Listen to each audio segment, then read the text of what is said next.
What's up guys, welcome to the beautiful Aviara. We're on the putting green. Today I'm going to talk to you about the mallet versus the blade. I know this is something that a lot of people struggle on. They don't know where to go, they don't know why to go there. This video is going to tell you individual reasons as to why you should pick either one and what you should look for during your testing process. As always, bang subscribe, you don't want to miss this. Okay, so let's get into it. First off, let's define the mallet and we'll start there. The mallet is going to be known by TaylorMade mainly as the Spider. It is a much larger putter with mass at the back. I have quite a short length in the putter here, so these are 12-gram weights, pulling the mass and the CG deeper into that putter. It's crucial, it's important. The majority of the weight moves further back. Let's keep it simple.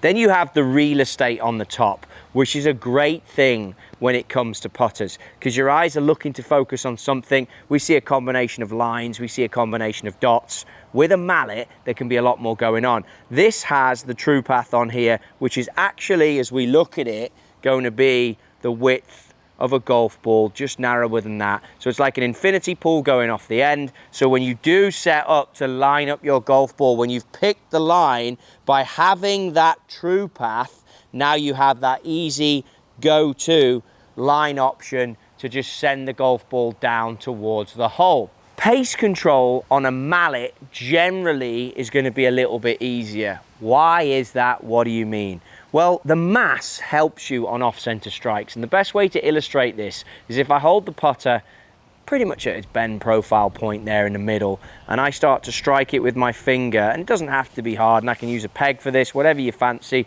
but you'll see, focus on the head here. It doesn't twist so much away from the center. Now, it does a little if I get way out here or way out here, but it takes a lot, and I'm not, that's just in the white true path. It takes a lot for that putter to twist. So believe it or not, the Kingdom has a 12-foot putt. 12 feet, the best players in the world aren't striking those putters out of the middle. So when that's the case, you're going to be looking for off-center strikes to still give you speed. Now let's move to this brand new flat stick that I've picked up, the Kurt Kitayama Reject in the PGA Tour department. It was glinting at me in the corner of the room. It looks very much like the Big Cat's putter. You've got some sharp edges, that classic sleek look.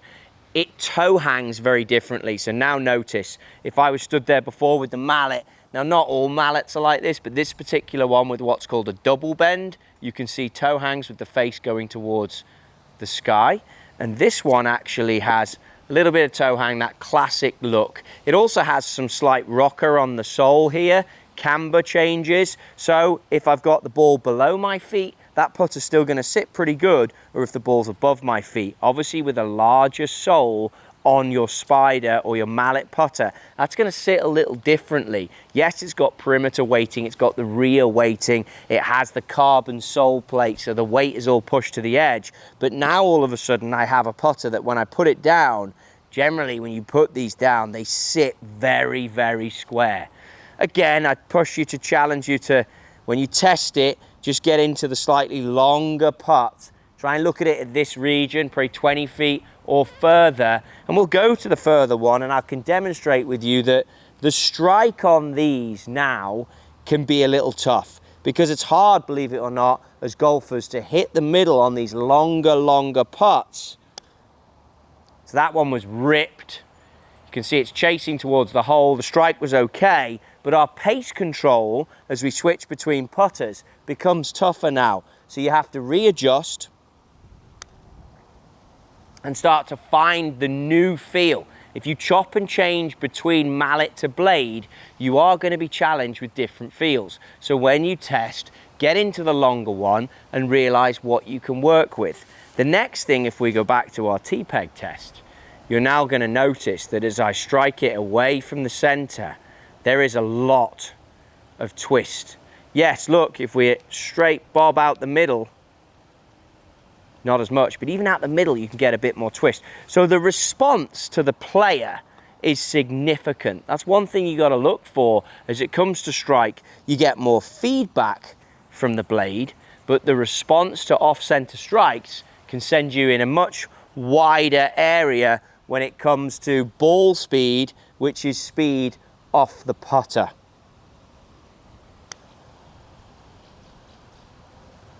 Now there is a third putter in the mixer.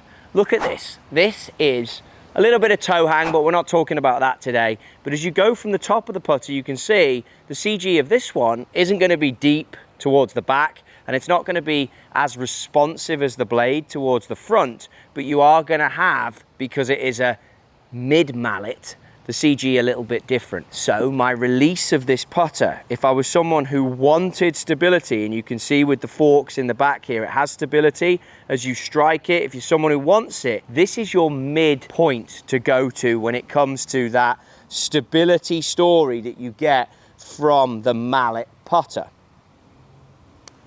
Again, I'd challenge you to get the feel, see what it is you like about the putter from distance. But notice speed-wise, again, I've got the consistency on that shorter putt of going with this one.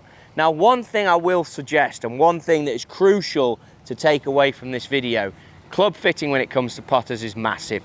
Based on that center of gravity projection through the face. So if we line the 3 putters up here together, and we go furthest back CG on the left, middle CG in the middle, and then I go front CG in the right-hand putter, I can tell you now, the loft on this putter, based on the launch, has to be more than this one. So this spider is playing at about 2, and as I get into this, you're looking more at 3.75. That's a massive amount of difference when it comes to club fitting. Yes, the sole is much smaller, so the face angle is going to sit nice on the green for you, but you are able to play far less loft in this putter, which with the pure roll grooves, all of these putters have grooves on, it's going to get in forward motion quicker, which we've proven that at the Kingdom. But the bottom line is, you can't just walk into a golf shop and say, I play 3.5, 4 degrees, this is what I do, because a mallet requires less loft than the blade, purely for ball launch optimization when it comes to these clubs. So where does that leave us? Where does that put us? The summary. More forgiving, ball speed, feedback, going to be great on this one for distance control. Breaking putts, feel, rapid pace, you're going to want to consider something like a blade, plus they do look gorgeous.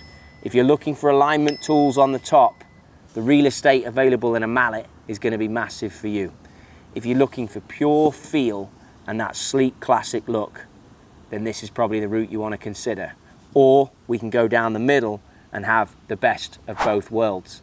Now, what I would say, if you travel, putting is fickle, you play quick greens, you play slow greens, you may want to consider one of all 3, which I know sounds extreme, but I've talked to you before about a squad of golf clubs, and the best players in the world, they carry a squad, they use different lofts, they check the lofts and lies every single week. You should be considering the same for your games. So I don't hate it if there's players out there that have a blade for certain greens or certain days when they feel that their game is in that place, or they use a mallet just to re-trigger the feels of putting to capture back what you need. Obviously, look, I've had the benefits of being on the tour, and I'm able to say that because I've seen the guys change. But you can notice here that I'm getting different responses and different feedback and different sounds from each putter. And one day, one thing might trigger with you great, and the next you need something else. So consider all the options, keep your stats, keep your clip data, however you wish to choose it. You're gonna tell which one works for you over a period of time, and you'll get better information back if you track that data for your game. Hopefully you enjoyed this video and it puts a bit more light in it. There's decisions to be made, but testing putters is always a fun process, so don't shy away from it.